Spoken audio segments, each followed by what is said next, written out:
and welcome to Learning from Lauren. I am Lauren. I am a travel advisor, and I am here to help you become a travel advisor too, or help you if you've just started and became a travel advisor or travel agent, however you describe yourself. So today I am coming from Universal's Cabana Bay Resort in Orlando. And I am here filming because this is the day that I film, and I'm on vacation, but I still continue to go live. And I want to talk, I've talked a lot about some things about travel agents before, what it's like, what are some of the things to expect. And something I don't think a lot of people cover is that being a travel agent is not always that glamorous lifestyle of, oh, I get to jet off and oh, I get to do all these things and, stuff like that. I cannot cover everything in this episode. So I'm going to focus on one at a time, and I will continue to do more because everything isn't like doom and gloom. It's you need to know what to expect when you are a travel advisor and what it is that you are expected to do as a travel advisor.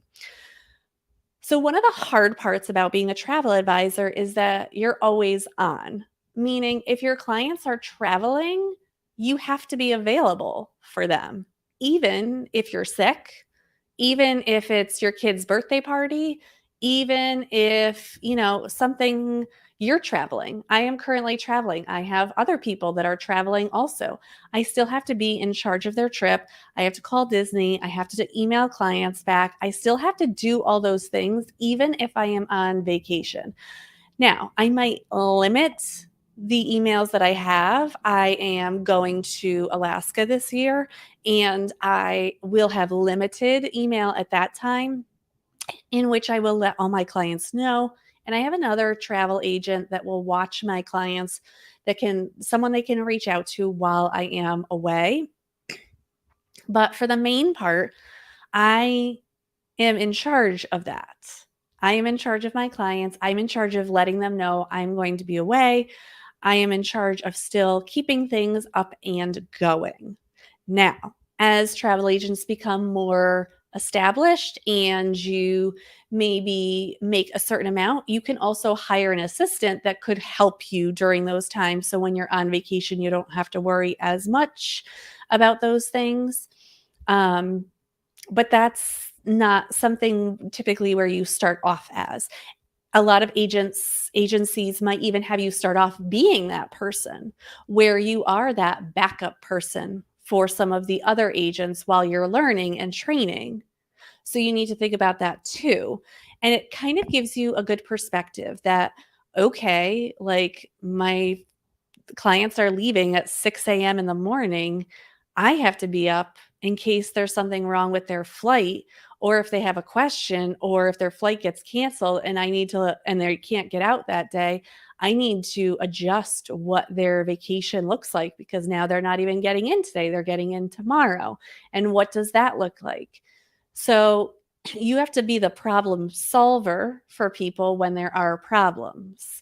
And that sometimes can be really hard on travel agents at first because you don't expect hiccups like that at the beginning.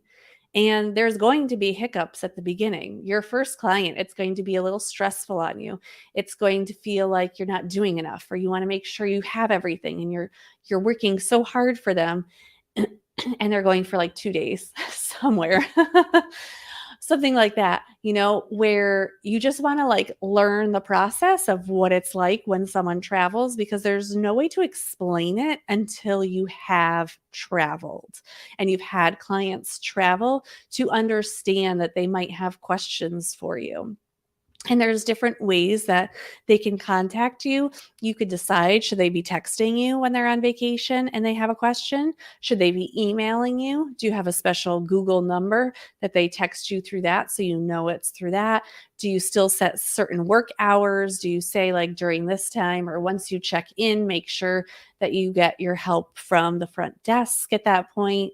Those types of things. So those things you might not know right when your first client starts, but you want to have that idea in your mind and you want to think about how you can make things go smoothly so that you can have a good experience having clients and being a travel agent, but not having it suck up all your time.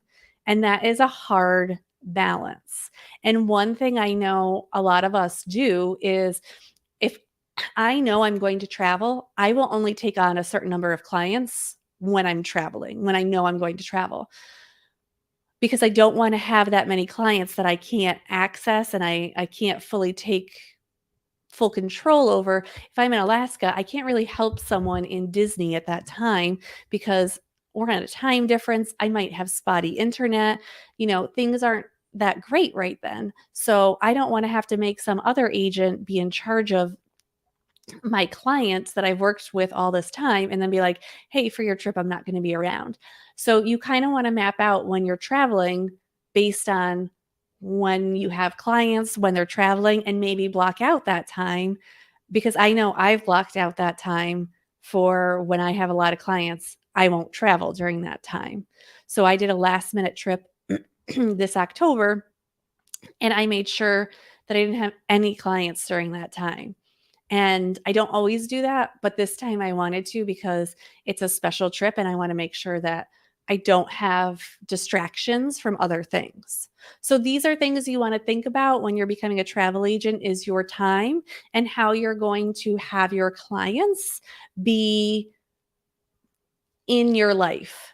How are you going to respond to them when they have questions? How are you going to be on for them all the time, but still have a life? So those are some suggestions for you. If you have any thoughts about this, please, you could put them in the comments. Remember, in July, I am going live. Woo! Sorry, that's my alarm to let me know it's time to get off. So in July, I am going live every single day to help you become a travel agent or answer questions about what it's like to be a travel agent, travel advisor, working with a travel agency, working independently, what that kind of looks like so that you can be successful yourself. Because as a travel agent, even if you work for a travel agency, you are an independent person who is working for yourself and selling yourself. So I will help you with that journey in July. You can sign up below if you want to get the schedule so you have a better understanding of when I'll be going live, some topics. If you want to join in on some topics, you can say, can you please cover this and let me know? That would be great. And I will see you next time on Learning from Lauren. Bye.